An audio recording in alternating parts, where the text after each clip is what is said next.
Тэд ажлын хэсгийнхнийг танилцууллаа. За энэ ажлын хэсэг байгуулагдсанаас хойш ер нь ажлын хэсэг байгуулахаас өмнө ч гэсэн бид энэ орон сууцтай холбоотой асуудлыг 2-3 удаагийн уулзалт нээлттэй бас мэдээлэл сонсох асуудлыг үргэлжлэлийн байнгын хоороогоор хэлцээ.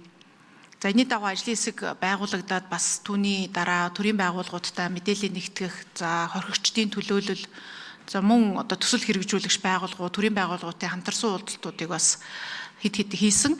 За үүний үр дүнд бид нар бас энэ Улсын хурлын тогтоолын төслийг бас байнгын орооноос ажлын хэсгээ санаачлан боловсруулж орж ирж байна.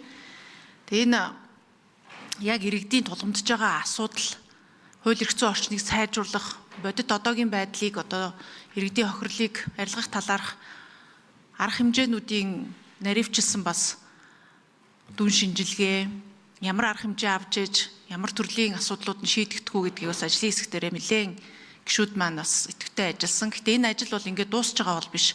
Бид санал дүгнэлтэд танилцуулж Улсын хурлын тогтоол санаачлан боловсруулж батлуулснаар энийхээ дагуу бас хэрэгжилтийг нь хянах, шалгах, иргэдийнхээ эрх ашигыг хамгаалах талаар арга хэмжээ авах бас хөшүүрэг болно гэж харж байгаа гэдэг хэлье.